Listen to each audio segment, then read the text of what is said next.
Hello friends, welcome back to my all in one channel. ഇന്നൊരു variety ആയിട്ടുള്ള ഒരു fruit നിങ്ങൾക്ക് പരിചയപ്പെടുത്തി തരാം. ഇതാണ് മധുരാമ്പഴം. അമ്പഴം എന്ന് കേൾക്കുമ്പോൾ ഒട്ടുമിക്ക ആൾക്കാരുടെ മനസ്സിൽ ആ പുളിപ്പുള്ള കാല് എന്ന് വിചാരിക്കും. പക്ഷേ ഇത് അങ്ങനെയല്ല കേട്ടോ.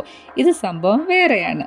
ഇത് സ്വീറ്റ് അമ്പഴമാണ്. ഇതിൻ്റെ ചെറുതിലെ അച്ചാറിനും ഉപ്പിലിടാനൊക്കെ ബെസ്റ്റാണ്. ഇത് പഴുത്ത് കഴിഞ്ഞാലോ നല്ല ബെസ്റ്റ് ഫ്രൂട്ടുമാണ്. പണ്ടൊക്കെ ഉണ്ടായിരുന്ന നാടൻ അമ്പഴങ്ങയൊക്കെ പോലെ പുളിപ്പോ നാരുകളോ ഒന്നും ഇതിലില്ല. പേരിനൊരു ചെറിയ സീഡ് മാത്രമേ ഇതിൻ്റെ അകത്തുള്ളൂ.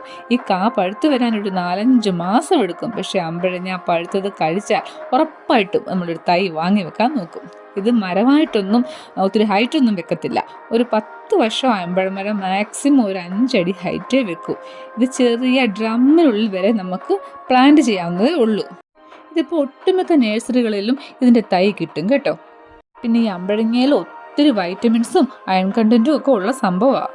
അത് നമ്മുടെ രോഗപ്രതിരോധ ശക്തിക്കും കാഴ്ചക്കുറവിനും ദഹനശേഷിക്കും അത് മാത്രമല്ല വെയിറ്റ് ലോസ്, ഇതിന് ധാരാളം വെള്ളം അടങ്ങിയതിനാൽ വെയിറ്റ് ലോസിന് വരെ ഇത് ഉപകരിക്കും.